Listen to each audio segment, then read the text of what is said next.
Now, this is for the PlayStation 4 lovers. The opportunity to easily get their hands on a console and to get it on at a reasonable price is a dream. But we all know the shortage of PS4s that every retail store is going through. Now, I was lucky enough to get mine in November, I think maybe 2 weeks after its release, because it was one of those things where the pre-orders that the owners didn't come pick it up. So I had the opportunity to go and stand in line early in the morning to get one. And it was at my local Best Buy, and they told us, we have about 22 available. I was like what was I, like the seventh, eighth in line. So I got the opportunity. I got a voucher, and I got the opportunity to get one. I got lucky. I still go to Best Buy, of course, to shop for my games, and I started seeing flyers. I think maybe this was around mid-January that the flyer said we will have the PlayStation 4 available next week. And then maybe at the end of February, beginning of March, I saw those flyers again. We will have the PlayStation 4 available next week. Now we all know that it's been selling like crazy. It's been outselling the Xbox One. I've seen a bunch of Xbox consoles just sitting there, sorry, and nobody buying them. I'm not saying nothing bad about the Xbox. I mean, I want an Xbox, but now's not the time for one. So they asked Fergal Guerra, I'm sorry if I'm pronouncing it wrong, managing director of PlayStation UK, and they asked her how the supply issue of the PlayStation 4 will be addressed. She said that in a couple of months, and had named April to be the likely month. Now, we don't know when in April. It could be the mid April or at the end of April, because April is just it's the 24th. It's about what, April 1st is about, let's go with 8 days away. And you know, I doubt that at the beginning of April. So it might be mid-April or the end of April. So who knows? And of course, the problem isn't just going on here in the U.S. It's going on internationally. Uh, the PS4 was just released in Japan, and the shortage of consoles resulted in sales dropping to less than 30,000 in its second week of being available in the country. It went from 300,000 in the first week, and it went down to 30,000. That's how much. That's how many consoles they produced in the second week. They only gave them 30,000, and that's the home country. That's where the PlayStation was made, created, whatever. That's where all the consoles are coming from, and yet only 30,000 in its second week were available. Now, of course, to date, we all know the PlayStation 4 has sold better than the Xbox One and the Wii U in its first week in sales. It sold 6 million units globally. But it's there. People are this article that I'm reading is still saying it's too early to predict its success. Uh,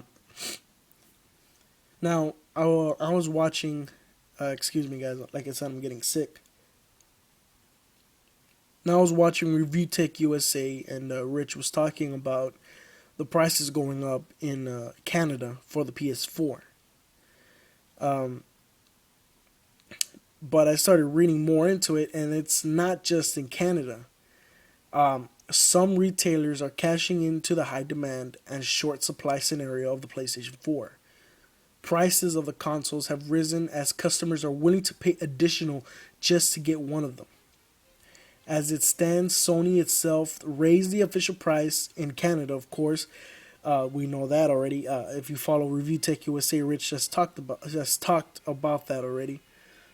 Officials of Sony said since the Canadian dollar has suffered fluctuations against the greenback in recent months, the move was made to meet the U.S. dollar Canadian dollar parity and to make the price of the console more uniform.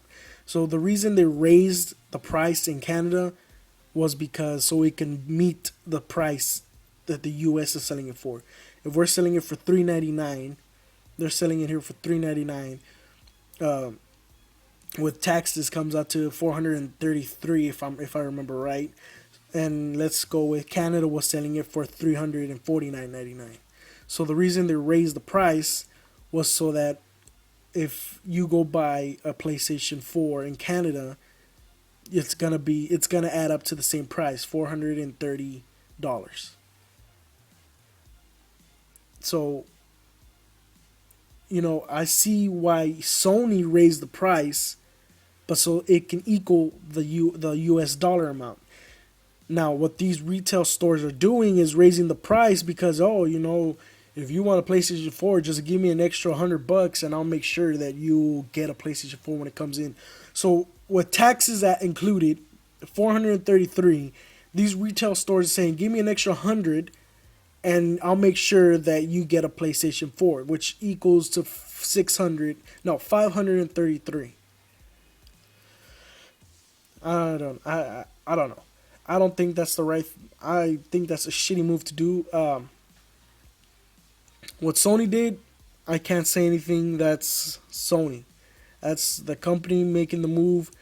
But these retail stores are making the moves on their own, making money off of Sony's money. I don't know if that makes sense. They're making money off of Sony's money. Give me so much and I'll make sure that you get a PlayStation 4 when it comes in. You know what? I'd rather just wait. So far, the way things are going, the PlayStation 4 supply could remain constant until the summer. Who knows? If Sony cannot address its PlayStation 4 supplies constraints till summer, the final figures may further hurt badly as compared to the Xbox 360. So Sony needs to get the ball moving, because again, if they don't, Microsoft can sneak by and start winning this console war that people started for some reason. But like I was saying, if Sony does not get their shit together, Microsoft can actually sneak by them and be the console that sells more than what Sony was. In other words, what I'm trying to say is Microsoft could end up dominating in sales if Sony does not get their shit together. Look in my eyes, what do you see? The cult of personality.